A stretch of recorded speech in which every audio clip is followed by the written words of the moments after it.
Hey dude, can you podcast for me and then also wait for a long time for me to get my crap together and then also change everything you're doing? Appreciate it. Thanks, Vaughn. It's all good.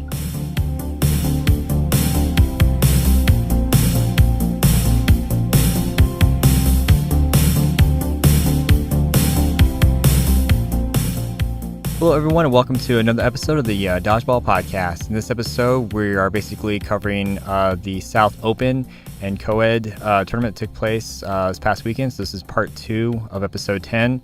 And joining me today is Vaughn, Joseph, and Sergio. Guys, thank you so much for hopping on. Why don't we just go ahead and just make do with the introduction, starting with you, Vaughn. I'm Vaughn Kelly. I play for Outsiders. Okay. And how about you, Joseph?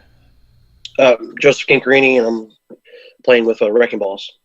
Awesome. Obviously, you guys are no strangers to the South panel, so thank you so much for all the work and time you put in last year. It's been amazing getting to know you guys and the teams, but I guess we can say we have a special guest or maybe an exception to the rule today, and that's Sergio. Sergio, go ahead and reintroduce yourself, man.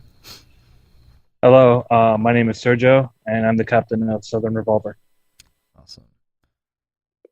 And real quick, Sergio, so Southern Revolver, that's your elite team, right? You're not playing in the West this year, today?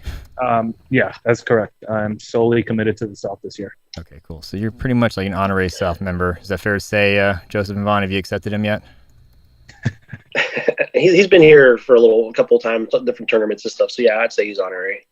Yeah, I'd agree. He's been down here for several tournaments, whether that's our sand tournament we put on or some other stuff. And so he knows, I think, most of the people down here as it is. So that's fair. Okay. Sounds like you got their endorsement, Sergio. Good job, man.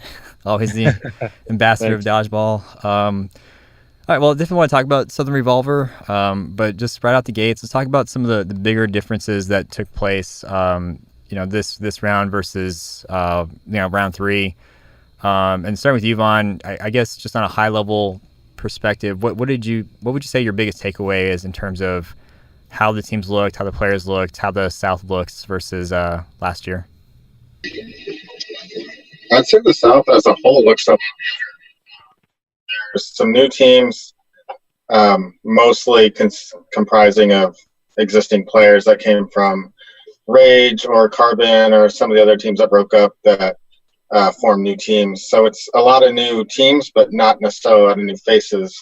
We did have some people traveling from out of region, which was kind of nice to see, just different faces, different experience, stuff like that. But the existing teams too were a lot better than they were in round 3 last year. So people have been putting in the work in the off season, and it's showing. And hopefully, we're still bringing the South up to a next level. Awesome. And so I was reading the recap that was put on. Tyler, if you're listening, thank you so much for getting on these, man. These make, I want to say these make or break a good recap, so I appreciate it. But hashtag South sucks. So was that a rallying cry that you guys were saying? Not you personally, but like, was that South? Did that come out of the South? Yeah, I don't remember exactly how it started. It started in our captain's chat. I don't remember what brought it up, but everyone kind of, not really me, I was kind of against it. I thought it was kind of a weird self-deprecating thing to do, but right. A lot of people kind of jumped on board with it. South sucks, and just kind of making a joke out of it and out of ourselves, and just using it to kind of motivate people to show that the South can improve and that we can take out some of the teams from the other regions. So it was definitely something that kind of came from us in the South, and it's, certain people use it, some people don't, but it's meant to be like not completely self defeating, but just kind of motivation to get better. Yeah, I would say so. Okay. Alrighty. So yeah, it definitely sounds like you guys can maybe move into another hashtag, just based off what I saw watching you guys play nationals, and just again the progression and evolution of you guys competitively. And how about you, Joseph? Would you kind of echo the same in terms of biggest differences? New teams, obviously, more regional players or outside regional players showing interest, and just overall improvements. How would you kind of gauge the biggest differences? Um, I think just for me, the biggest difference for me, and maybe some of the people on my team, was just the a lot of the outside players coming in, like from the West, East, and a few from the North. A lot of them been playing a lot longer than us, so their perspective on the rules or how to handle certain situations was a little different. There's a lot of growing. What is it?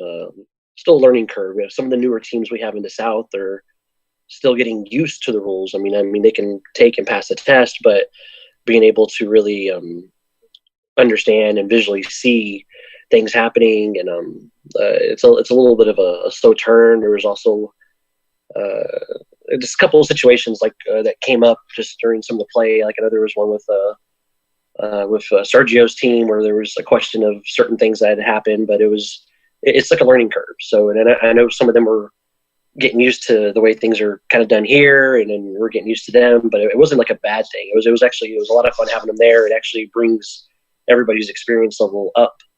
The play level was up from last year. You could tell the teams that really put the work in the off season versus the teams that probably hadn't touched the ball since nationals, because there was a handful of people that I was talking, I haven't done anything since nationals. I'm like, really? And you could tell. So it was definitely different. The mix of teams that came back and the teams that dropped off, it's something that kind of happens.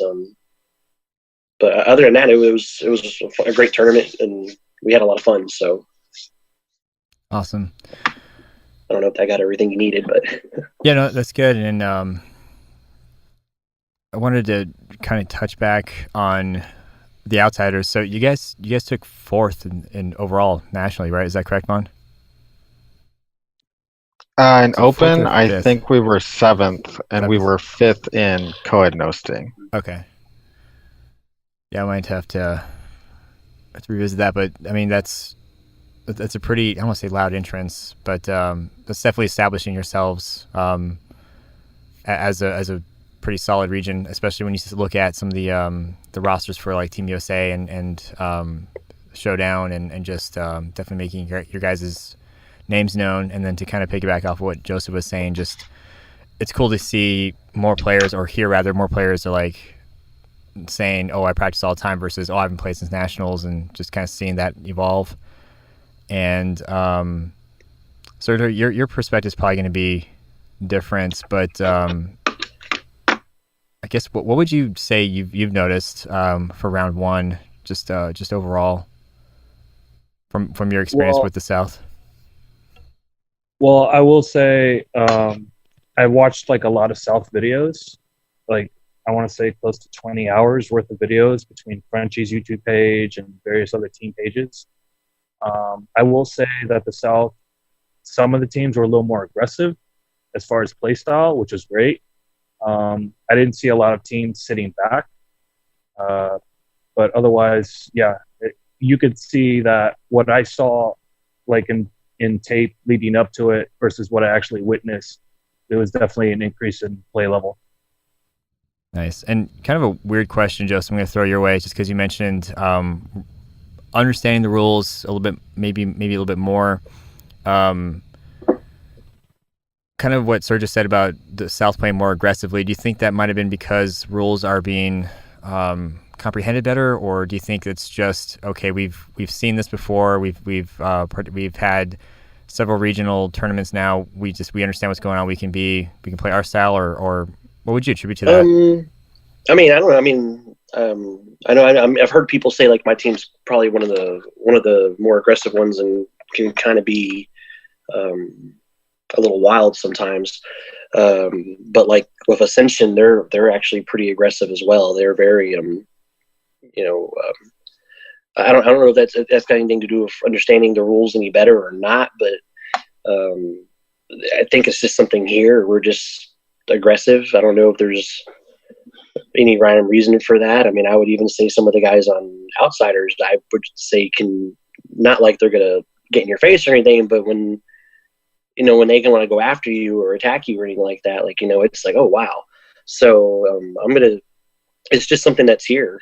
That's just how our play style is here. Everybody plays a little aggressive. most of the teams, we get to play with outsiders in practice, and then there's Lone Star shows up and other various members from different teams. Some of the players from Sergio's team come in. So, some of that's going to kind of rub off on everybody in one way or another. Gotcha. I don't know. Like I said, I don't know if that's got anything to do with the rules as far as the aggressive play style or anything like that. I hope that's answering what you're wanting to kind of get at there. I think more so than the rules, I think a lot of it is the teams that have been together for a couple of years or so are just getting more used to playing with each other and getting used to the individual play styles and being able to read what one team member is going to do, rather than the new teams who haven't necessarily had that experience together. Yeah, that actually makes a lot of sense too. There's a lot to be said about consistency amongst the teams and just understanding how each other plays. And if you listen to previous episodes with like Payan and Fullerton and all those guys that have been around for a while, they really harp on how important it is for teams to stick together and how much of a difference that can make in terms of just playing overall better. Definitely want to dive into the teams, but just because I'll never forget this team name, Dodgetronic Supersonic. I noticed that was a difference. So they're no more. And Sergio, you're saying they're a continuum now? Yes, I found out the day of, because I actually thought they weren't going to show up, but it was just pretty much a rebranded Dodgetronic. Gotcha. And this can go to any of you guys, Joseph or Vaughn. What other teams rebranded? Because I'm trying to. Was Outlaws part of Anthony Miller's team? Like he's on Wrecking Balls now, but what team did he come from? He came from Outlaws. Really, the only other rebranded team was Ascension, who was Stingers last year. Everyone else, I think, is either playing under the same name or has formed a new team entirely. Gotcha. So Outlaws looks like they disbanded. They're no more. Yeah. They're no more. In fact, I think it's just Corey and Anthony. Okay. That are even playing from that team. Harper, I don't know where Harper's at. George isn't playing this year. Josh Foster stepped out, I guess, a year before that. I'm trying to remember everybody else that was on that team. Andrew stopped playing. I picked up Matt. Yeah, Matt plays on our list there. Gotcha. And I don't know if I'm the only one that would have this elephant in the room, but Adrenaline Rush, are they done? Like, is that safe to say, or? Matt D was there with a different team, but yeah. Yeah, as far as I know, they're done. There was a rumor going around that they were going to come back for round one. Right. I don't know where that came from. I never heard anything from any of their players or anything like that. I know Justin Carroll came to one practice, but that was it. He never showed up after that, that I know of. And then Matt D was there with St. Louis Storm, and he didn't say anything. So, gotcha. Yeah, maybe it's time to move on, and that'll be that. It'd be one of those teams like Team Evil, where they're in the past and they're kind of gonna stay there. Well, cool. Like I said, definitely like going into more of the teams, but we can do that as we get into like the brackets and reviewing some of the notes that you guys put together. But just pretty much because I've been asking everybody, how do people react to single elimination? Starting with you, Vaughn. Like, just what was your take on it? Did you like it? Did you hate it? What were your thoughts on it overall now that's come and gone? I liked it. I thought it was great. It was fun. It gave teams, I don't know if incentive is the right word, but we'll just use it. It gave teams more incentive to kind of play harder. Sorry, the baby's crying a little bit. Yeah, congrats on that, by the way. Thank you. So you didn't see guys kind of coasting as much, especially in round robin. It made the seeding a lot more important. So the only drawback that I saw was being a best of 7. It seemed like we sat a lot more between games because it just took longer to get through games rather than the 2 out of 3. But other than that, I thought it was great. I really enjoyed it, and I didn't hear any complaints from anyone else. So it seems like it was a hit all around. Nice. And yeah, I think there was so much time going on that the women's division was able to bust out with like a foam in the meantime while they're waiting. So was it kind of a weird question. Was it round 1 last year that was I think had like a really, really huge time delay, or like some kind of logistical issue? It was, I think it was round 2. Round 2, Yeah, we ran Shreveport. out of time during COED, and they had to shorten the end of bracket play to best of 1 for, I think, 3 games. Gotcha. And obviously, I mean, you always had a successful round 3, and then with round 1, implementing single elimination, that you guys didn't run into any time constraints at all, just more time on the bench. Yeah, time-wise, overall, we finished. Everything seemed to have run smoothly. We made good time on everything. It was just kind of sitting between individual matches while other people were playing. But I don't think we lost any time overall going to single elimination. It was just that maybe it was our team we finished all of our games fairly quickly, so that probably didn't help. Sorry, we're just so efficient at winning. We just bought more time for ourselves to chill. Just kidding, man.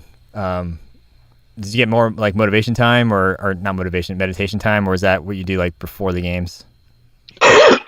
Yeah, that's before the games, but I actually didn't get to do it this time. We on the way to the gym, we had to stop. We stopped for waters, and I had forgotten my knee pads actually, so I had to get more knee pads. So I showed up later than I usually do to the gym, so I didn't have time for my meditation this time around. I just had to warm up and get going. Gotcha. Well, I mean, didn't seem to affect you too much, and we'll definitely talk about that as we go. But how about you, Joseph? What were your thoughts on single elimination? Did you like it, hate it? Comments on that?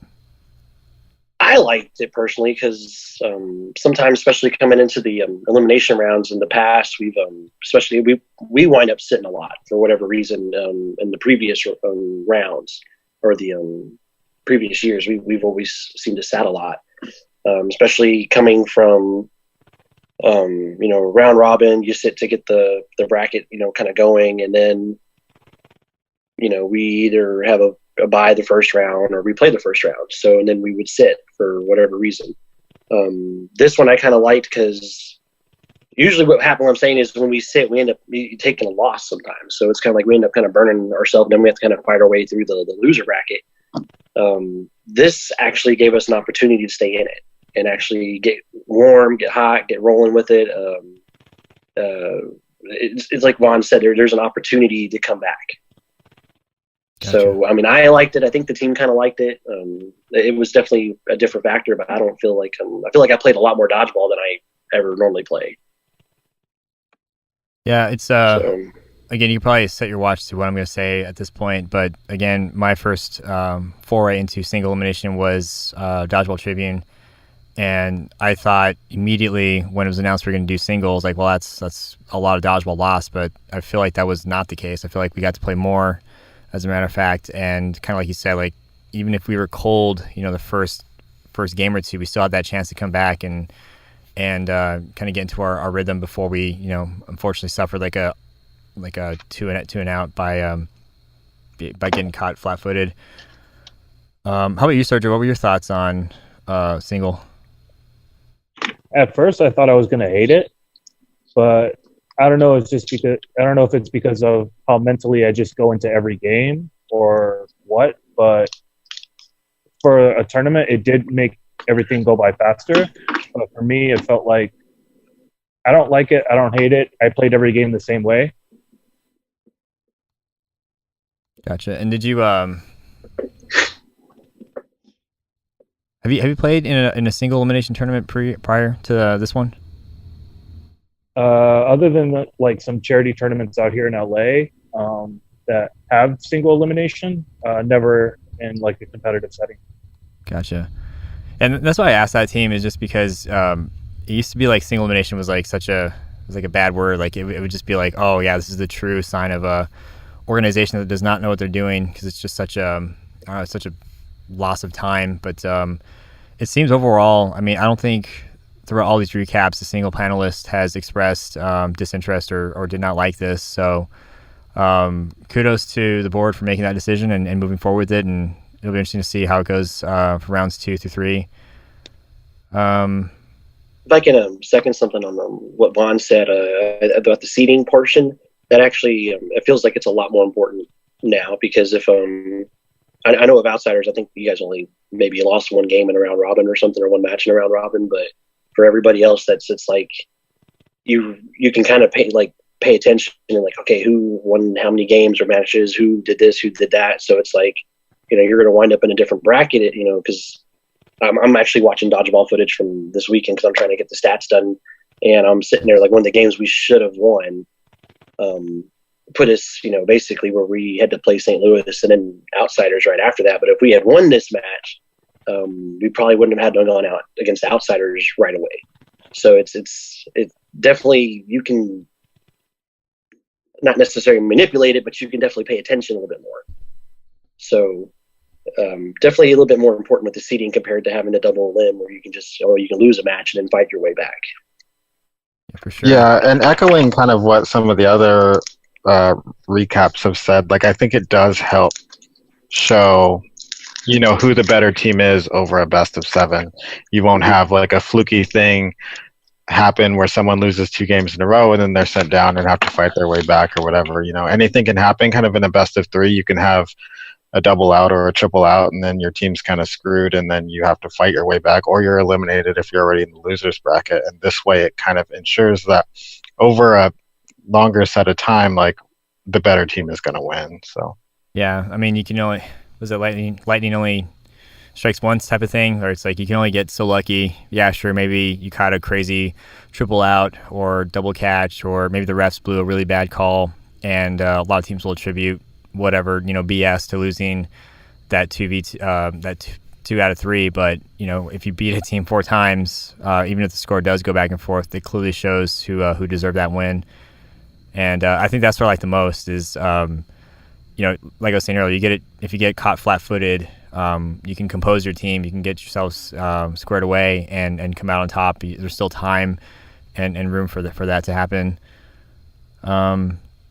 Let's go ahead and go into more about the team. So we kind of covered Ascension just briefly. So so they were initially the Stingers, and that was a UDC specific team, or did they kind of play? They play 8.5 as well.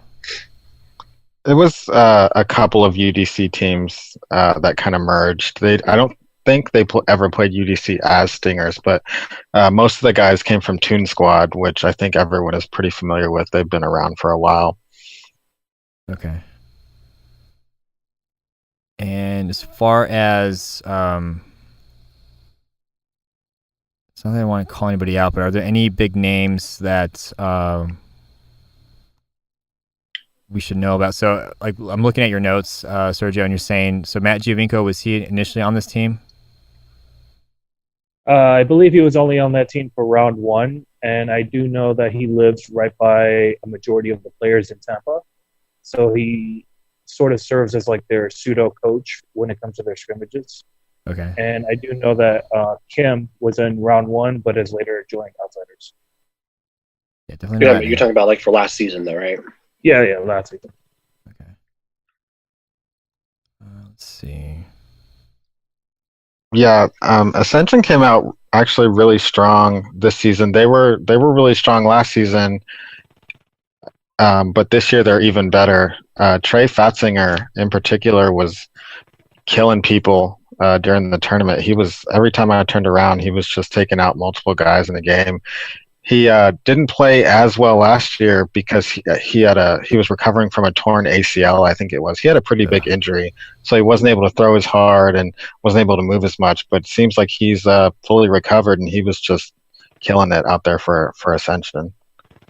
Nice. Yeah, I was looking at some of the key players per this article, and Trey Fatzinger was one of them, and then Devin Parham. And this can go to anybody, Joseph, Vaughn. If you guys, did you have any chance to check out what he was capable of, or what he brought to the table this past weekend? Yeah, this was the first time I've seen him. He didn't play with them at all last year, but he played right corner for them, and he was agile. He was a great dodger. He was really difficult to get out. He was usually the last guy in whenever I was watching them. Yeah, he was great for them. But he's a new guy, at least as far as the elite goes. But he seems to have kind of found his spot in that team. I think he's used to playing with those guys outside of elite, so it was really easy for him to mesh in with the rest of them. Nice, pretty smooth transition. Okay. I was gonna say that. Yeah, just for my reference, I remember him just being very hard to get out. It wasn't an easy. I mean, for a lot of teams, he was usually the last one in, but he's a very good dodger. Awesome. Sergio, I'm looking at your description of Ascension, and you kind of described Patrick as a versatile threat. How would you kind of assess? Like, can you elaborate more on your assessment of him from what you saw this weekend? From what I saw, he was doing a lot of like the play calling and a lot of like the clutch plays outside of Parham being like the sole survivor in nearly every game, including our own. He was pretty much the glue that held everything together, from what I can tell. Nice. So taking him out meant that you can at least demoralize them for a standpoint. You just have to execute from there. Gotcha. Yeah, I mean, it looks like this team, I mean, they put in the work. They took second, so we'll definitely want to talk about your match against them in a second, Vaughn. But let's actually switch to your team. So biggest differences, I guess you guys lost COED, Stidham? Yeah, so COED went to Lone Star. For COED, we had to cut our roster because of the roster limits. So COED ended up going to play COED with Lone Star. Even at Nationals last year, he played COED 8.5 with Lone Star, and then this year he just decided to go over there full time. Oh, he fully converted. Dang. Well, I mean, and no offense to you, COED, but if you're listening, it didn't seem to impact you guys too much. But I'm basing this just off of the bracket and what I see. But did that change you guys' style of play at all? Did you guys have to do some major shifts to cover for that? 'Cause, I mean, I would imagine that's a pretty significant loss. There wasn't anything too drastic we had to do. A lot of our guys are pretty versatile in where they can play on the court, and it didn't affect us too much. Not like, I mean, like you said, no offense to COED or anything. He's a great player, but we were able to just kind of keep the wheels going, and we didn't really have too much of a gap there to fill. We had other guys we could plug in his spot and just keep it rolling. Gotcha. Yeah, so you had enough talent to pull from to rearrange as needed without really losing too much. Another question about Elijah Hashimoto. So I mean, him making Team USA and causing, man, I cannot think for a second the hashtag that he got. Maybe it'll come to me later. But how has his play changed at all since Nationals and all the renown that he's acquired? Has he lost any of that? Has he expanded upon it, or what was it like having him in round one with you guys? I think his confidence has gone up exponentially since playing in the Worlds tournament. He's not afraid of doing anything. We actually moved him over to my old spot in the left corner. We kind of flip flop back and forth there, but he's been doing some playing time there. Just to give us a more of a balance. He's a lot faster than me, and with Kim and Jake being on the right side, we wanted to kind of match that quickness on the left, so we moved him over there, and we kind of flip-flop back and forth, but he's really taken to that new role really well. He's been calling a lot of the plays too, so yeah, I think a lot of it is his confidence.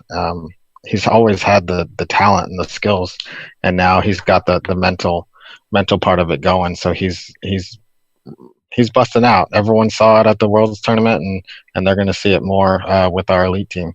Nice. Was he targeted any more or less because of this, or lately that you can tell, or did it kind of just seem the same? It definitely seemed like he was targeted a little more. A lot of teams wasted a lot of balls on him, just trying to get him out, and he's so hard to get out that actually can work out for us sometimes. But I would say he was definitely targeted more this go around, just trying to get his speed out of the game. Nice. And I think the hashtag was Feed the Beast. I think that's what it was. I may be corrected, but and I'm also looking at the article, and I think Joe Martinez says he's El Nino. Is that like an unofficial nickname, or is that? Yeah, I Is that don't going to catch on? actually know if someone else came up with that or if Joe came up with that, but it's something that we've kind of talked about amongst ourselves. And him being still being 17 and being the youngest player on our team, it's kind of an apt description. Right. That's funny.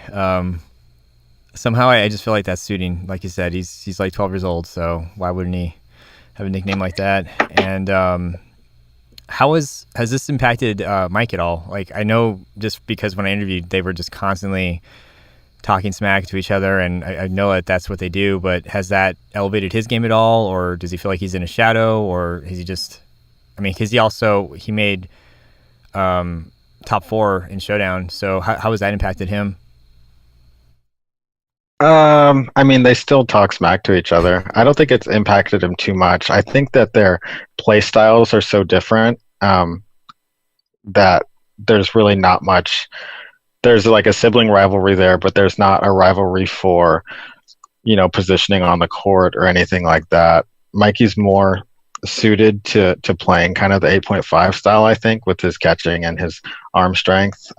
He's not as agile as Elijah is, which actually works out for him in foam and no sting and stuff like that, where it's a little more fast paced. But it's the sibling rivalry is definitely there. But as far as play style, I don't think it impacted him really much at all. Gotcha. And nothing in a detrimental to the team way. Obviously, it impacts you in a good way, and you can utilize it to your advantage, as again illustrated by the brackets. Let's talk about Wrecking Balls, Joseph, a little bit. So we kind of talked about like the big change with adding Anthony Miller to your lineup, but can you kind of walk me through that? So what big shakeups did you guys go through? Well, we lost Matt Clark, one of the other big guy on our team. He wanted to take some time off and just be more time with his family and stuff like that. So he's always going to be a part of our team. We're never going to drop him or anything like that. But I think he's going to be more in a local tournament type thing if his kids don't have any kind of tournaments or anything kind of going on. We actually, for round 1, Anthony Miller wasn't there. Nor was Sam Fobbs. Sam had a family thing come up and he had to be home, and that's family's always going to come first. And then same thing with Anthony. Anthony was still waiting on his first baby girl to be born, so which I believe just happened yesterday. And oh, wow. Yep. But yeah, so he's been waiting. She was a couple weeks late or something like that, and I was like, dude, you can't go to a tournament, and he knew better too. So right.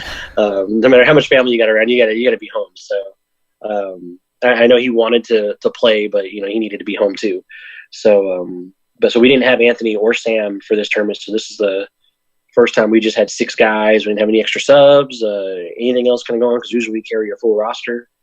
But as far as big shakeups or anything, it was I know as far as off season here, it's really just for the most part really been outsiders and wrecking balls beating up on each other for practices since last nationals to pretty recently here.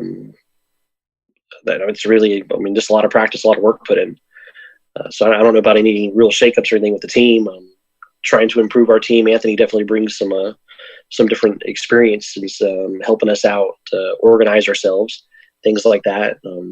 But I've known Anthony for several years now. We've always talked about getting him on a team together or something along those lines. So that's just, it kind of worked out this time. Nice. Yeah, I was going to say to kind of echo what we were talking about with outsiders losing Cody, it didn't seem like not having Anthony really impacted you guys too much. I mean, you guys were already projected to be 4th from the power rankings, and it looked like that was the case. So I'm really curious to see how it plays out. That was the case. I'm not going to say. I think Kim asked me if I was happy with our positioning. I was a little irritated because the amount of work we put in, and we don't see ascension. We don't see Lone Star. Cody's been out of town like from a little while now. Like he has not been there. So it's. But I can't take away Cody's an amazing player regardless. They had Jalen Gardner on that team too for Lone Star as well, and Jalen's been showing up to some of the practices, and he's also a really great player as well. They have a lot of good talent. They picked up Mark Acombe on that team, so I was we had so many opportunities, and we made a lot of mistakes with some of our gameplay, and it was just I was a little irritated. But yes, we did it without Anthony and Sam. As far as getting the same positioning and still putting in the work and playing hard, having him there would have definitely helped. I can't wait for round 2, because round 2 we should have a full roster with no problems. It's definitely going to be a little different because people tend to focus a lot more on Anthony instead of Raziel and Justin. Yeah, my team, they're they're just something else. They stayed out till like last call the night before, so they literally showed up like 5 minutes before we were supposed to start playing. So I was just all right, and we got 4th. So that's I'll roll with what I can get. For sure. And you said Justin, that being Justin Ashby? Yes, sir. Okay. And not to pay a target on him, but you're pretty much naming him as your best all-around player. He's ready to get after it, in your own words. Would you say that's pretty much on point still? Like I said, I'm going through the numbers right now for just the open play, and he's been killing it as far as numbers go, as far as hits and catches, and I can't take that away from him. But I mean, my brother Angelo, especially in the elimination round, he came up with some really big catches for the team. Just dropping to the floor. I mean, he's another big guy. You don't usually see big guys falling to their shoulders trying to snag balls and stuff like that. So the whole team's pretty well rounded right now. Justin and Raziel, I'm still going to put up there as our top players, and then Anthony as well. But the rest of the team, Nick, Matthew, Sam, and myself, everybody's got it's a team sport. So we all got something to do and something to contribute. So as long as we're doing what we're supposed to be doing as a team, we'll hopefully come out on top this next round. Nice. Very cool. Well, let's move on to Lone Star Syndicate. So the team that COED left you guys for. And I don't know if this is more Joseph, Vaughn's, or even Sergio's realm, but what was it like facing off against them? What can you say about them and what they brought to the table? I mean, Lone Star's been here, so I mean, but I'm gonna let Vaughn take more of that. Because he was on their team, but Lone Star's been a house Dallas team for a long time, as far as the people on it, with the exception of a few. But Vaughn can give you a lot more feedback on just them being there. Yeah, I think for Lone Star, they've been around for a long time. I actually played with them for UDC last year, and they're going to be a good team. I think they're still working out some of the kinks as far as just being new to 8.5. Okay. But they picked up Corey Larson, who came from Outlaws. He's a good player. Obviously they have Cody, Jalen Gardner, who regularly plays with Dynasty. He brings a lot of 8.5 experience, so he's definitely going to help them out. With them having Mark has a ton of experience, and Mark's kind of a wild card. He's really hard to get out. He's got some tricks up his sleeve, and they're going to surprise a lot of people. I think even just this first round they kind of surprised some people, but they're just going to continue to get better, and they're going to definitely be a team that people are going to have to pay attention to. Gotcha. And again, up for grabs on this one. Can any of you guys tell me about Eli Moreno? I know him only through Facebook and his awesome memes that he shares. So can somebody kind of break down his style of play? What's he like, and what does he bring to the syndicate? He's quick. He's got a really fast release. His nickname is Flash for a reason. Yeah. Okay. Yeah, he's got a real fast release. He's got a good strong arm on him. A little bit more stationary. He's not as agile as some of the other guys, but he can definitely jump. He's a military guy. Likes to fish. I mean, what else do you want to know? I mean, he's pretty much overall a pretty nice guy. Well, I noticed when he wasn't. Well, he's stationary when there's 5 or 6 players on the team, or on the court. But if you take out a majority of the team, he operates with more space, so you see a little more of his. That's true. Gotcha.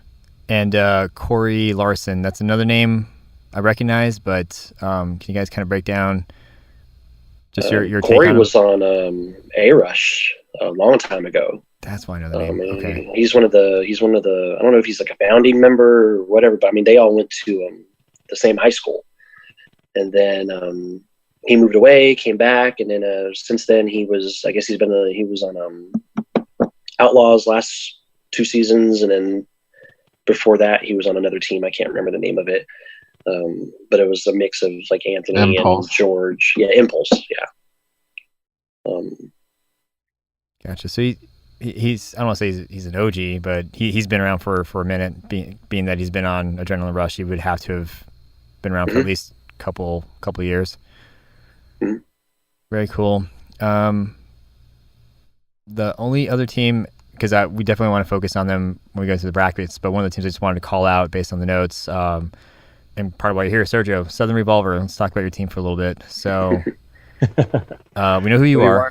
What's that? What do you want to know? Well, we know who you are. So who else composes your team, or is your team comprised of? Per your notes, primarily Dallas-based, but let's talk about those guys. Well, I have Jeremy Stevens, who I guess played on Rage last season. I have Steven Priester, who's relatively new to 8.5, but he's been playing dodgeball for quite some time. I have Brendan Bolliard from Sacramento. Sean Kinney, who used to live out in LA, but actually moved to Alabama. So by default, he's a South player now. I picked up Matt Taser, formerly of Outlaws. And I picked up Michael Shepard almost a month and a half before the tournament. And he's from South Florida. Gotcha. Let's see, I think for Michael Shepard. What was it like going from west to the south? What was that experience like for you? It felt a little more cozy. For lack of a better phrase, like when I got to the gym, it was kind of Joseph is kind of laughing because I kind of brought it up to him. It kind of felt like the gym wasn't as packed. The only thing that kind of psyched me out was when round robin was over, because there was only 10 teams. I actually thought that we got cut because I'm so used to playing in like 20, 25 and open. So I was like, wait, did we just get cut early? No, we're running on time. That was the only mental psych out. Other than that, like, you're not facing in the South, like a lot of the strong arm players are on the top 4 teams. So your Outsiders, your Lone Stars, your Ascension, like you're not facing like Vince on one team, Sean Anderson on the other, Billy Schmidt on this team. Like it was a little more condensed as far as like powerful arms and players go. But otherwise, like, it was just a little smaller, a little more condensed, and a little more breathable, to be honest. Till you get to the top 4, then the pain begins. Oh, I mean, I love the pain, so. Fair enough. Well, I definitely want to talk a little bit more about other teams as well, but I think I can do that with some of these matches that I wanted to highlight looking at the bracket. And one of the coolest things that I like as a podcaster about single elimination is it's all right here. Like, this is it. It's a pretty linear story that we can kind of tell versus having to talk about what happened in the winners bracket versus losers and so on and so forth. But Sergio, I'm going to put you on the spot. I want to know how your team did. I won't say overall because I'm looking at the score, but what was your match against Judgment like? And can you kind of walk me through some of the key plays that you might remember or players on Judgment? Well, yeah, absolutely. So key plays primarily came from Adam DeMeyer, who seemingly caught when he wasn't paying attention to anything. So you couldn't blindside Adam DeMeyer at all.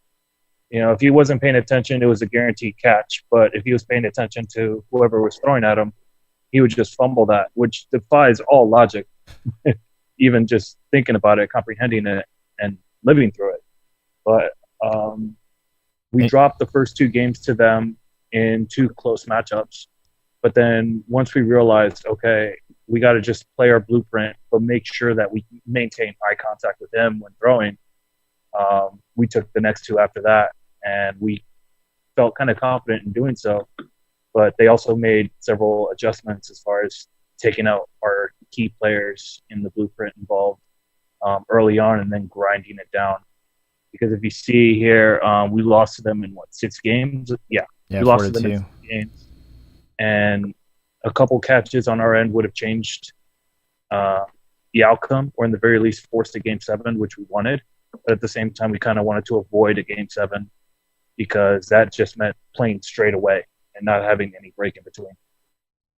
Gotcha. Yeah, and so kind of talking about the whole.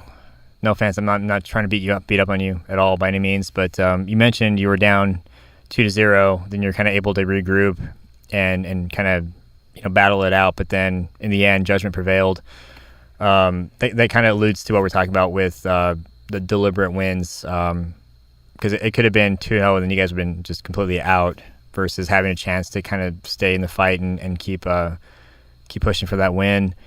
And you mentioned Adam DeMeyer. Is he's on Space Cadets, right? Yes, sir. Captain by Colin Dowling. I'm kidding. I know he's the captain now. It's just on the off chance Colin's listening. I want to get him and guys. He's listening. We'll see. When I get a lull or something, I'll find out. And then Tyler Ham being the best type of pork ham or whatever it goes. You really love the fan flames, don't you? Oh, it gives me such joy.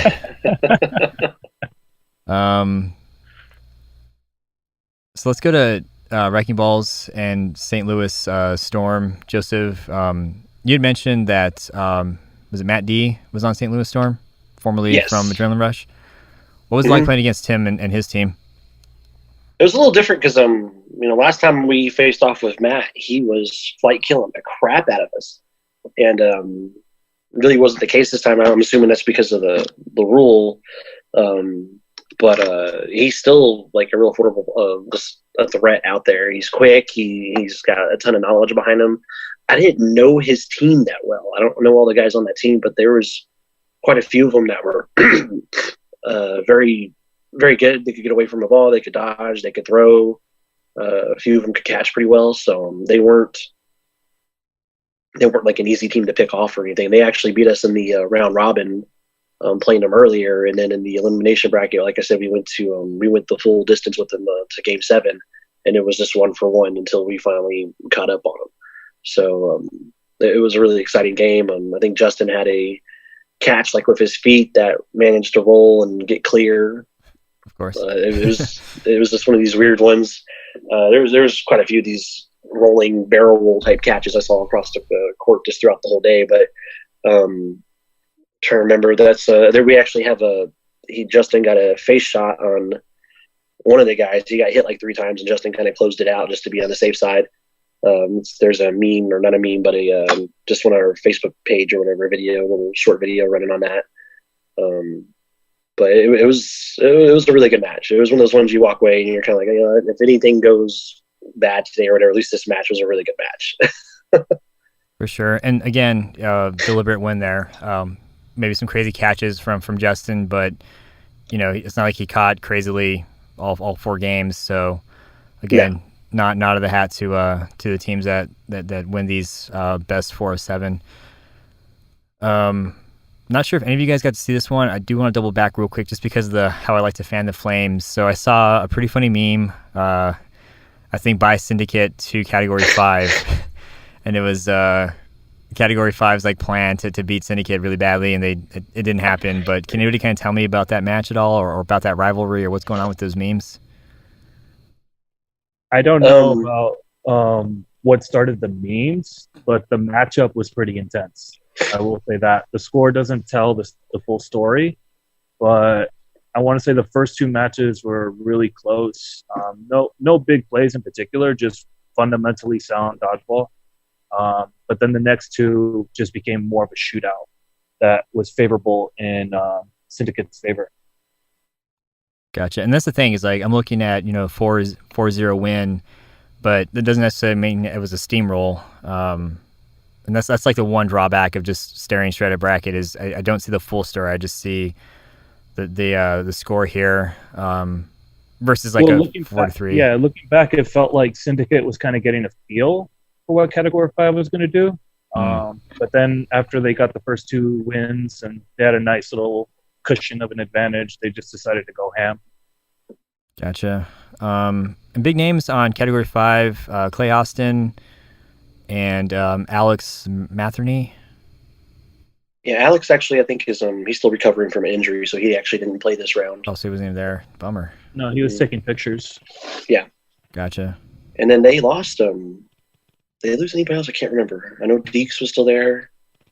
I feel like there was a couple of new faces on their team. I can't recall.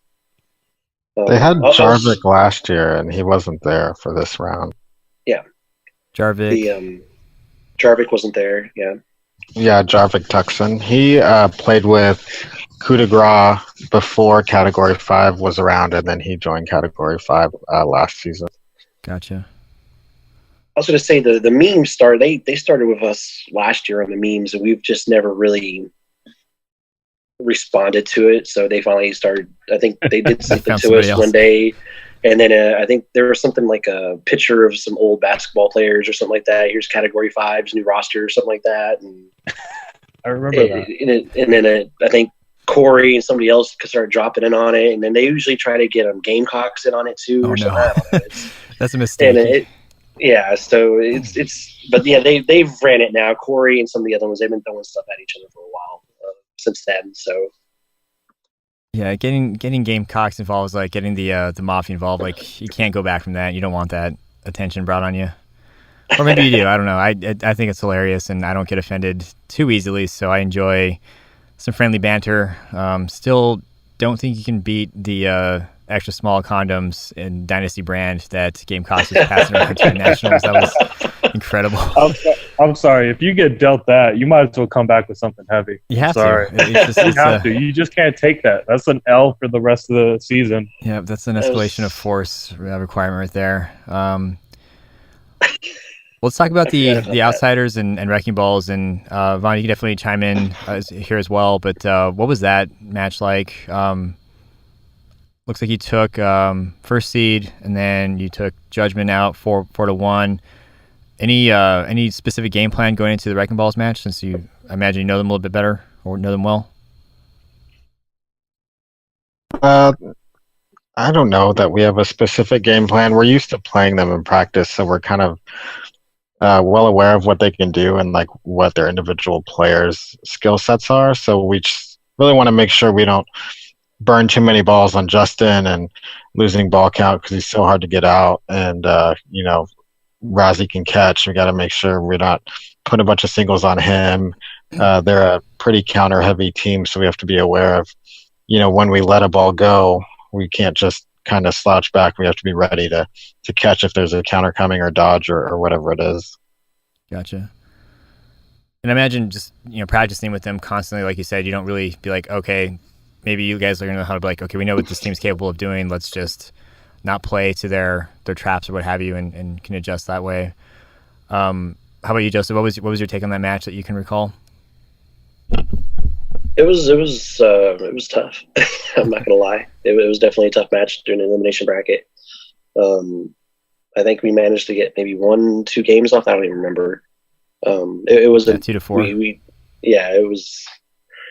We had a couple opportunities there where we had I think we had Eli. It was like 4 on Eli, and we made a mistake, and someone decided to do a flight kill. He blocked it, and then he got a catch right after that. So it was just like crap. I mean, Eli's a really good player. I'm not going to take that away from him, but the whole team is. I mean, there's no slouching on that team. I mean, just because you don't see someone catching a whole lot that day doesn't mean they can't catch. Jake can catch. Scott Bronson is a huge catcher, but he's also got a hell of an arm. You got Vaughn and Joe. Everybody on that team can catch. Everybody on that team can throw. I'd say the one lacking thing we're missing is a heavy thrower. We don't have this huge, heavy, accurate thrower. And so we have to, like he said, we have to rely on a lot on the counters and some of these other things. That's why it was kind of a blessing when we got Anthony, and then it was like, oh, he can't be there for round 1. But it was definitely a really good match. Wish it could have gone a little bit further, but round 1's done. So just time to move on and focus on round 2. Get ready for round 2. I got practice coming up next Monday. Nice. I like that. Yeah, I'm really curious to see what Anthony brings to the table, and I'm hoping that we'll see another Wrecking Balls versus Outsiders matchup and see compare notes versus this round and round 2. Vaughn, can you kind of walk me through the Ascension match? I mean, the finals match where you took them 4-2. What was that like? Yeah, so Ascension, like I said earlier, they're a really good team. I think the match felt a lot closer than 4-2. There was a lot of back and forth. They were doing a lot of catching. Trey, like I said, is a power arm. Chris Wheeler actually played with them during Open, and he was throwing harder than I've ever seen him throw. We played against him a lot, when he was with Brick Squad or whatever, and he was just killing it. Just strong, powerful throws that kind of caught us off guard. Ascension's a team that I think they're right there. I think they're on the cusp. They're ready to, I think a little bit more experience from them is going to help them, and they're going to break out. Hopefully they can make it to nationals this year. They couldn't make it last year, but I think they're right there on the cusp, and they're definitely the team that I think is probably our biggest threat at the moment. But they're all young. They can dodge. They're fast. They have power arms. They can catch. They don't have a weak link on that team. They're all good, left to right, top to bottom. So a lot of our games with them were back and forth. They would get us down, pretty early, and we'd have to fight back through a game. And it was tough. It was like I said, it's a lot tougher than that 4-2 would lead you to believe. For sure. Well, part of the reason that they had the result was 4-2, and I remember line roughing for that particular game, or the final rather.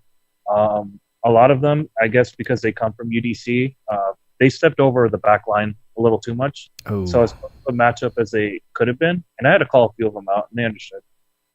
As close of a matchup as it was, if they just eliminated that element of beating themselves, so to speak, the score would reflect how tight the game was. Gotcha. If that makes Yeah, that makes perfect sense. And, it's kudos to them for coming off the trampolines and making a pretty solid stand on good old Earth Dodgeball.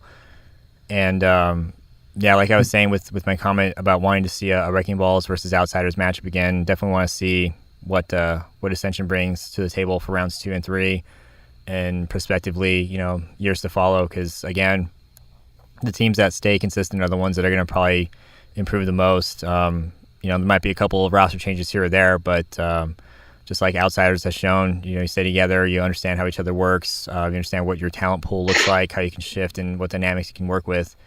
I think that's what gets teams from there to that next level. I want to talk about the I think what was this, the third place match between Wrecking Balls and Syndicate. Joseph, can you kind of that was actually a surprise to me. how so? Well, I mean, we in single elimination, we didn't even think about it. Like, we lost to Outsiders, and we're like, done. That's it. It's like, there's no second game or anything. We started walking off. Rozzy actually took his shoes off and everything. He was getting ready to go get a burger. Oh no! And I was like, hey, man, we got to the game. Apparently, we gotta fight this out for third place. And I think somebody on the team said something. Hey, we might have a chance to still get some money back out of this. And I was just like, I was a little just kind of in awe. I was like, I don't care about third place money. I wanted first or second. But right. it was we beat them in the round robin, and then it was definitely a little bit different team coming into the elimination bracket. I don't want to say there was a couple of plays that just really worked out for him, and it just wasn't going our way on him. Some of the stuff, the last match there, my brother actually gave Jalen like a perfect, just right on the shoelaces, and that ball literally had nothing on it, and it bounced right off his shoelaces, and Jalen just kind of had his hand out, and it just landed in his hand. And it was like, yeah, he was sitting there like, did it hit the ground? He said the refs were like, no, that was perfect, and that ended the game right there. And I was like, man, really? That's how we go out on just like this little soft love tap that just lands in his arm like a platter. It was like, there you go, third place. Here's the win. There you go. To be fair, it's Jalen. Yeah. Yeah. I mean, I'm like, once again, he's an awesome player. I'm not gonna take that away, but he literally was just standing there and just had his hand. It was his left hand. It was his left hand just out in front of him, like he was holding like a tray or something, and the ball just landed there. And I mean, he wasn't even sure. So it was just like, but there was some good plays and stuff like going on in that game. It didn't go right. I think after we lost Outsiders, and like I said, we were done. We thought we were done, and it was okay to switch back on, and it just didn't work out for us. Gotcha. I mean, I'm not gonna take anything away from that team. Like I said before, and everybody else has said it. There's a ton of experience on that team. We were sitting there we were like, man, maybe they won't have Jalen next time because maybe Dynasty will actually rank higher in Open, which means he won't be able to play with them. They were just joking around or whatever, but we were just playing around with that after Jalen because he was sitting next to us or whatever. But other than that, it was a good match. There's no hard feelings or anything like that on it. Yeah, I was actually going to ask you about that because I don't have it on me right this second, but I thought Dynasty took top 4 in Open. I thought they actually did worse in Open. I know they won Pinch, but I thought they weren't as high in Open. I thought they got beat pretty early. I think Dynasty lost first round in Open to Corruption. Oh, yeah, you're right. Yeah, because CC Bush won it, and the next 3 teams were Chicago-based. Well, that and the fact that everyone was cheering when they lost, and now I remember because Eric was like, "Oh yeah, we had no shame in cheering on the fact that they lost and they were eliminated early." So okay, there we go. Yeah, I think you'll have to face Jalen again next time. So we'll see how that goes. I'd like to hear that. He's going to hear that too, Joseph, just for the record. He'll make sure of it. It's just fine. I usually have to play with him during practice anyway, so unless he hits me in the back of the head, I think I'll be okay. Yeah, you don't want that. No, it hurts. He's done it before. I think I don't want to call down the curse or whatever, but I think the worst headshot I ever took was from Jackie Thomas, who was on my team, who throws probably harder than most people I know. It was a pinch throw, and she hit me in the back of the head, and I felt my entire body just go numb for a split second. And I had no idea what happened. It freaked me out. I was like, I've never felt like that loss of my body, even for half a moment. It just felt like I got hit by a truck or something. It was crazy. I even saw a flash of white.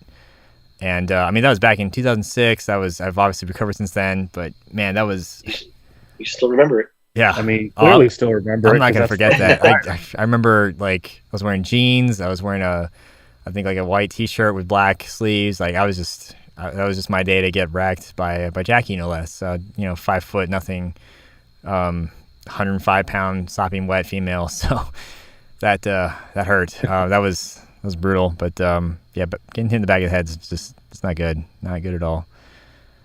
Did you ever get hit in the back of the head with Mason? Or was that just more friendly fire? I mean, that's like his fist or his flailing limbs. Actually, yeah, I have. And that's what shocked me was his crazy spin 360. Everyone hit the deck throw. He just kind of slammed his fist right into me. And I would rather have that than Jackie. I don't know if she just hit me the sweet spot or I don't know what it was, but it was bad. But, I mean, yeah, Mason is just, if you're next to him, someone's going to hit you. You just get used to it. But let's take a quick moment and just look at the overall bracket. I think I got a pretty thorough covering of everything and some of the teams, but I think one of the teams I did not really get to hear or talk more about was Voodoo, and they're returning from last year. Is that correct? Yeah, but they don't. It's they're missing a lot of players. They were missing a lot of players this round, or they're just missing players in general? Hitch wasn't there. I don't know if he was done or not, and Derek wasn't there. Derek moved to the east, or I don't know if he moved physically to the east, but he's playing in the east this year. He's playing in the east. He moved to Houston, and then I don't know if he's moved back over. Yeah, he's playing with God, what is the name of that team in the east? Do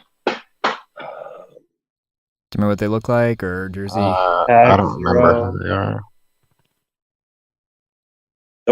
Fern wasn't there too. Fern's their biggest arm. He's the really tall redheaded guy, and he wasn't there. They actually said he quit, he was done. So. Oh, bummer.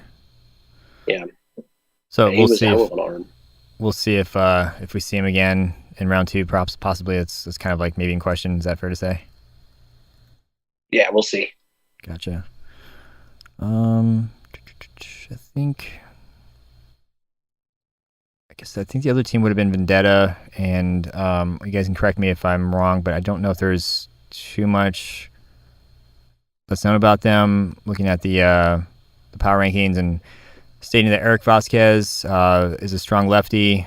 This is his first full season in Elite, and they also mention Ernie Almeida. Do you guys know those players at all? Have you had a chance to see what they're doing? Yeah, mainly they're Fort Worth players. They're more of a no-sting team. I think this is most of their first time playing 8.5, so they didn't do a whole lot in 8.5, but they did a lot better. They did a lot better in no sting. You were gonna say? Yeah. Gotcha. Yeah, no, I can see that. And they beat Category 5, and then looks like they lost to Brass. Yeah. Okay. We can talk a lot about Brass too when we get there. That was a surprise for a lot of people. So. Okay. Yeah. Let's let's go ahead and transition to the COED bracket. I imagine there won't be too much of a need to dive right into every single team, but let's kind of just highlight some of the teams that might have been missed. So let's why don't you let me know about Brass a little bit, Vaughn?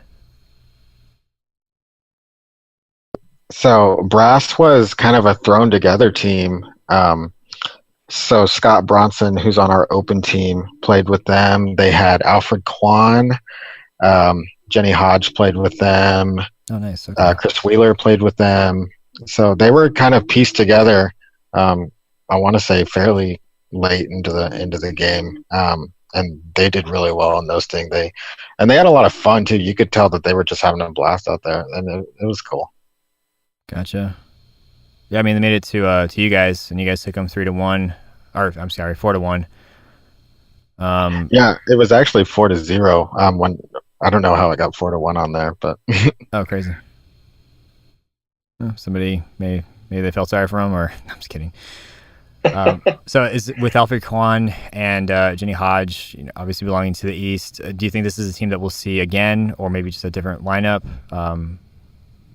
I don't think so. I know Alfred and Jenny are going for round 2. They're going to the Dodgeball Festival in Canada, so they won't be there. And then East round 3 is the same day as South round 3. So we won't see those two again, I don't think. Gotcha. I don't know about the rest of them. But I doubt we'll see them again as a team. Gotcha. Okay. Sergio, let's talk about Revolver real quick, just because, no offense, man, I don't want to call you out, but it looks like you might have a little bit better of a showing for no sting COED. How did that go? You took Continuum 4-2.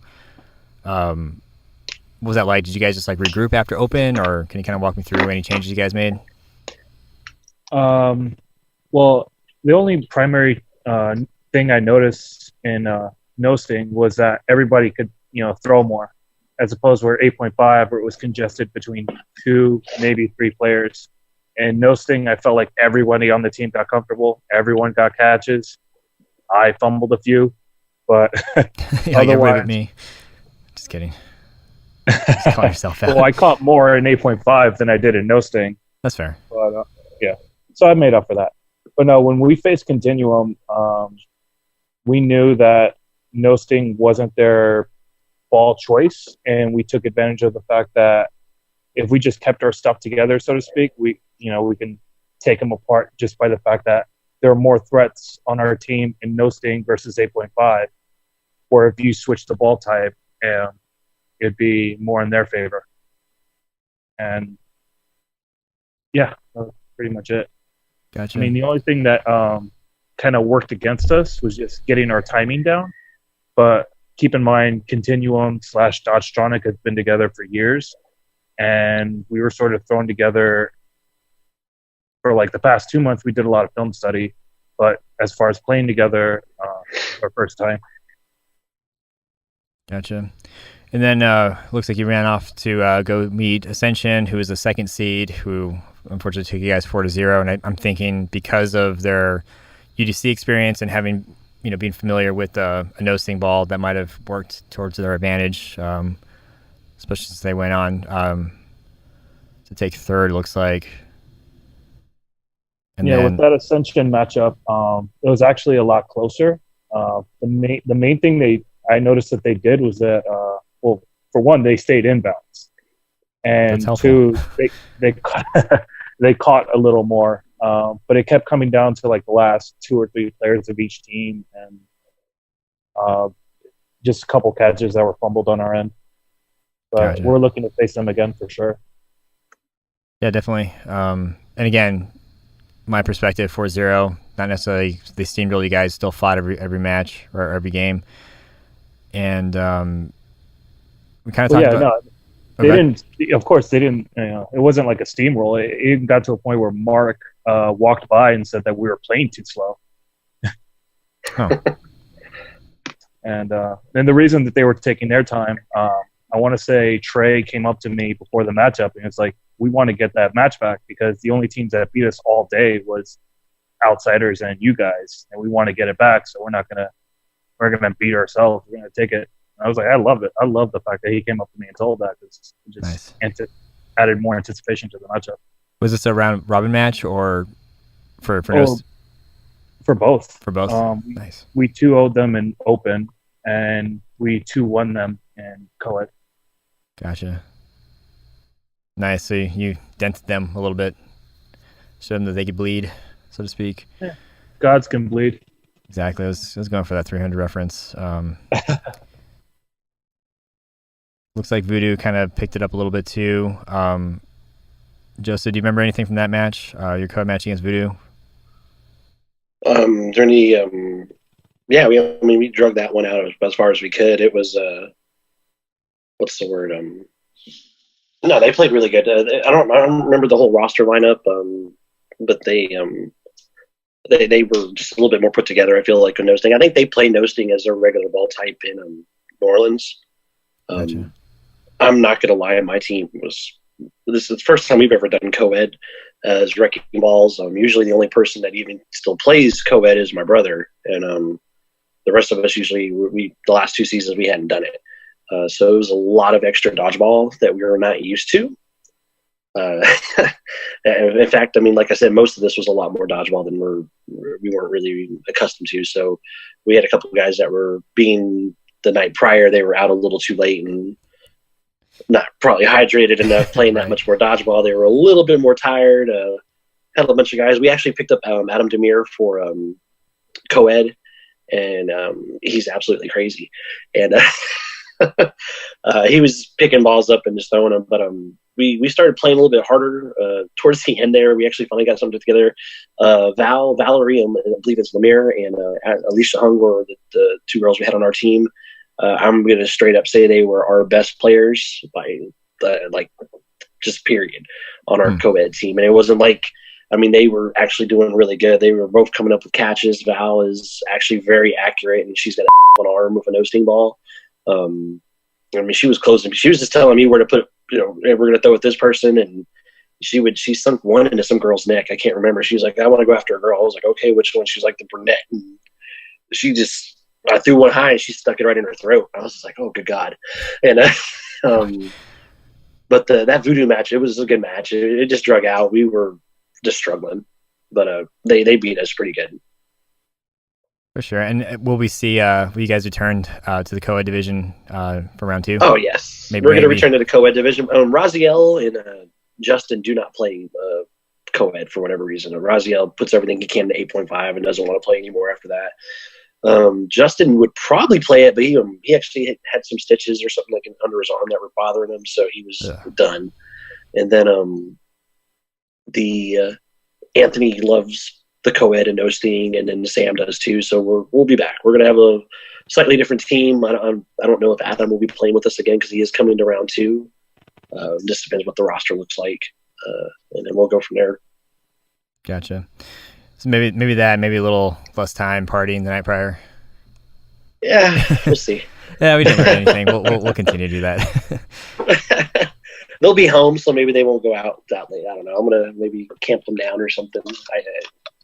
Yeah, that's a tall order when you're at a visiting city or you're at a outside city, trying to bring it in and hydrate, not drink, and they drove in sleep. Friday, did the tournament, and then they went home after that. It was about a 6-hour drive, and then me and my brother drove the bus. We took the bus home. So I mean, it was a long day for everybody.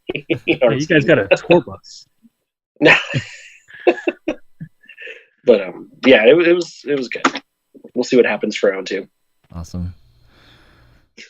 Very cool. And I'm curious to see like what will happen when Brass is removed from the picture. Look, if I had to guess, I would say maybe Outsiders Syndicate and probably Ascension. And not to put you in a box, Joseph, but I wonder if you guys would take that 4th, or we'll see how it goes, especially with as you mentioned, Anthony Miller being back and whatnot. Well, they took them. I mean, they're not bad at nosting by any means like that or anything like that. I mean, we had one nosting tournament. I was actually out of town that they did here, and they managed to get second. And I don't know if it was against Lone Star Outsiders. It was a local tournament here. I don't remember. They managed to get second, and same thing with the nosting sandball volleyball tournament. It's just it's not the particular ball type they particularly care for. We're actually trying to start like a nosting league here, like on Wednesdays, to get a little bit more practice and stuff like that. But we'll see. Like I said, I mean, I know Anthony, everything changes with a few different people and a few different adjustments. So also just not being as tired might be a little bit different, but yep. Plus you got the round 1 jitters, done. Now it's all we're in competitive season, so that might help have a psychological effect as well. No, we're good. We're actually having a team dinner tomorrow to discuss stuff, so we're going to be ready. Nice. I love that. Love team dinners, team practices, team film viewing sessions, team outings. It's great to see teams doing that kind of stuff. Got to build the esprit de corps there. Well, cool. I know it's late, and I definitely want to respect you guys' time. I mean, it's barely 9 o'clock my time, but I don't want to keep you guys up too late. So unless there's anything high level with the COED that you guys wanted to talk or shout out, we can move into probably the most important question moving forward. But let's go up and down the line. Vaughn, starting with you. Anything high level you wanted to mention for either COED or Open? I just want to point out Syndicate. I think they're going to be a stronger nosting team than they are Open team. They're going to be a good Open team, but I think they're going to come to nationals and in nosting, and they fared pretty well last year. I don't remember what they did, but they're going to be a really good team. We beat them 4-1. They took game 1 from us, and then we won the next 4. But they're definitely not someone to sleep on, and I think they're going to surprise some people coming out of the South at nationals. Nice. And how about you, Joseph? I'd probably say the same thing with Lone Star. Just everything Vaughn just said there, but I would also think I think once Ascension, they're a good team. They really are a good team, so they're going to be doing well. And then Outsiders has got to maintain and hold the top, but they're also a very good team. So everybody else has got a lot of work to put in. For sure. And you mentioned Lone Star. You said Lone Star, like Syndicate, will be one of those teams to look out for. Yeah, they're definitely going to be one of those teams. I mean, I know I'm as far as nosting goes, they're very good at that. I mean, the guys on that team play a lot of nosting here locally. They're very strong. The females they got on that team, Deanna, Jen, and Christy, they're all very good. Very, very, very good. So, I mean, you can't sleep on any of them.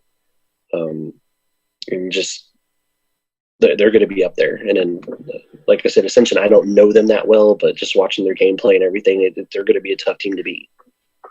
I feel like we'll definitely be hearing more about them moving forward for rounds 2 and 3. I'm pretty excited to see how that turns out, especially as they continue to again transition from UDC to court 8.5 and whatnot. So, and last but definitely not least, Sergio, how about you, man? What's your final take on Open COED round 1 in general? I mean, other than Ascension just being talented and pretty much no weak link across the board, I would say Wrecking Balls, with the addition of, or with Anthony Miller returning, rather, I think they'll do a lot better. Maybe even reach top 3. The fact that they got to top 4 without him speaks volumes to the depth of their team, their talent, and their blueprint that they continue to execute. So I definitely look for them to potentially be in the top 3. It's primarily for Open, I would say. But for No Sting, I would echo what Vaughn said. Lone Star would probably be a top 4 or even top 3 No Sting. Cool. And then we'll see. Obviously, you don't want to probably talk your team up, put you on the spot with Southern Revolver, but I would anticipate, utilizing some of your analytical skills and the fact that you are such an organized, methodical player / captain. I'm curious to see like what kind of changes you guys bring to the table as well, and seeing how you guys progress in both Open and No Sting as well. But for the sake of time, let's go ahead and move on to probably the most important question now. Thank you, Sergio. Hold on. Right before we move on, I just want to ask Sergio something. I was just curious why you decided to move to the south this year and leave the west. Just sheer curiosity. I thought it was an interesting move, and you seem to have a lot of fun out there. So, well, I was going to be playing 2 rounds in the south anyway. Unfortunately, my team dissolved, so I figured I was going to invest in X amount of time in devising a blueprint to improve out here in the West. Why not make the same effort and just form a new team from the free agent article and apply it to the South and see what I can do there? Cool. Yeah, like I said, just curious. Yeah, I'm glad you asked that. I meant to ask that earlier too and completely spaced it, so good catch, Vaughn. And might be a bold statement. I wonder what will happen to Arizona if dodgeball continues to grow and expand, and let's say Arizona actually grows. I wonder if we would. My projection for the next 3 to 5 years would be we would probably be absorbed into the South, and it would become the Southwest. I don't know why I'm saying that now, but that was just kind of a thought that I've been playing around with for. That's a haul. There's a lot of ifs, but it's like 10 hours across Texas, man. Well, again, what's going to make this happen is New Mexico would somehow discover there's dodgeball life there, and maybe we'll have like a midway point. But I mean, I would actually. I mean, if we could just get the other cities in Texas to get teams. I mean, Texas is literally. I mean, between Houston, Austin, San Antonio, and Dallas. You guys would be if you put 2 or 3 teams, I mean, just in Texas, we'd be our own little region. Yep. But once again, that'd be cool. Arizona, it's another spot. Yeah, and I mean that's how it starts. You have a couple of outsiders coming in. That was not a pun by any means. You have a couple of outside states coming in. Like with the Pacific Northwest, they start seeing what's out there, and then next thing you know, you've got 3 or 4 teams coming down. And I'm speaking, on behalf of like the Pacific Northwest area coming down to the West Coast, and it's no longer the West Coast; it's now the West. But who knows? We'll see in 3 to 5 years if I'm crazy or if I'm mildly accurate. And the cool thing is, this will be recorded, so we can actually have a fact checker come back. Well, we could say you're a little bit of both, but we still love you the same. Yep. Appreciate that. Thanks. Alrighty. Without further ado, Vaughn, thank you, Sergio, for this question. Are you Team Taco or Team Pizza? From Texas, man. Team Taco. I was gonna answer that for you, but you never know. Could have been caught off guard. How about you, Joseph? Go Taco. Yep. And Sergio, did I ask you already? I'll be honest, I don't remember, but Team Taco. All 3. All Team Taco, including Christy and Alicia. But totally understandable. I'm not gonna lie, I love pizza, man. But Yeah. It's that Tex-Mex, man. There you go. Yeah, I went to a barbecue / party, hang out with a friend of mine who made tacos for us Friday night, and my literal thought was like, "You prefer pizza over this? Are you sure? What's wrong with me?" And I continue just to overthink everything like I always do. But tacos are good. Well, cool. Well, I think that's all I got, guys. Thank you so much for hanging in there. I'm so sorry my responsibilities, kept me a little later than I wanted to. I definitely Also, my bad, completely spaced having Joe on here. And as you can see through my notes, I keep writing Joe, expecting him to be here. So I definitely will polish up on that. And then as far as, and I don't know if she's there, Vaughn, Marie, do you think she'll be good to cover and join us for round 2? Yeah, she. The plan is for her to play at round 2. We'll see how it goes with her recovering from having the baby and everything. But the plan is for her to be at round 2. So, tentatively, we're good to go there. Awesome. Yeah, she's gonna make a swap, I think, with Christy. So cool. All right, guys. Yeah, that's all I got. And thank you so much. And we'll go ahead and end the panel there. Alrighty, so that was a recap of Open and COED, and Vaughn, Joseph, Sergio, guys, thank you so much for hopping on and helping me do so. Thank you again for staying up late. I definitely went a little bit behind schedule due to circumstances I couldn't help, but thank you guys so much for hanging in there and being such troopers about it all and rolling with the punches. And as stated towards the close, I definitely want to have Marie Garrig on for round 2 and Joe Martinez for round 2. Just definitely need to do some more coordination on my end to make that happen. But hope you guys enjoyed the split between women's and Open and COED. I did not get to spend as much time on COED as I'd wanted due to the time constraints. But right now, and I'll be completely candid with whoever's listening, Open and women's are taking my biggest priority for now. If you guys want me to spend more time focusing on COED, I'm more than happy to do so. It's just the general vibe that I've received, and this is just me kind of speculating out of nowhere, is that Open and women's is where it's at, and COED's still kind of figuring itself out. But again, more than happy to be receptive to any feedback you have and cover COED and do it more justice if the demand is there, or the interest, however you want to put it. Huge congratulations to Outsiders for maintaining your title and taking first in 8.5, and Syndicate for taking, Ascension for taking second, and Syndicate for taking third.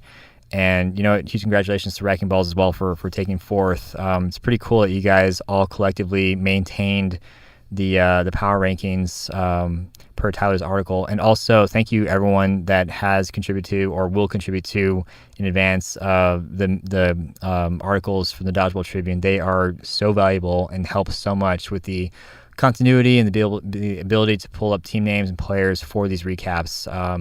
I was very fortunate to have a pretty good knowledge of the West, but I was really good to have this for North and South. But East was definitely, I felt the absence there. So please continue to pump those articles out and continue to contribute content. It's very important and definitely does not go unnoticed. I cannot say that enough. And also, congratulations to Outsiders for taking COED, Brass for taking second. It's a bummer that we won't be seeing you again. Just kidding. Brass took third. That's what you get. Syndicate for taking second, and then Brass for taking third. Really excited to see how Ascension plays out. Really excited to watch this new team. And I think I'm past the point of loopiness. So if you're still with me, thank you for tuning in. As always, have a great rest of your evening, a great weekend, and we'll see you next time.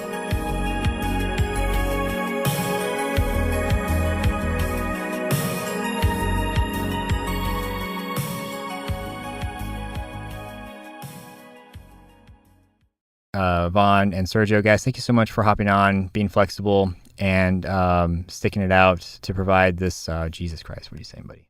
Nah, we're just going to go with the first one. I don't care if I stutter. It's who I am. It's what makes me me. And I'm okay with that. Part of why I'm even doing this whole podcast thing to begin with. It's just so I can learn how to talk gooder.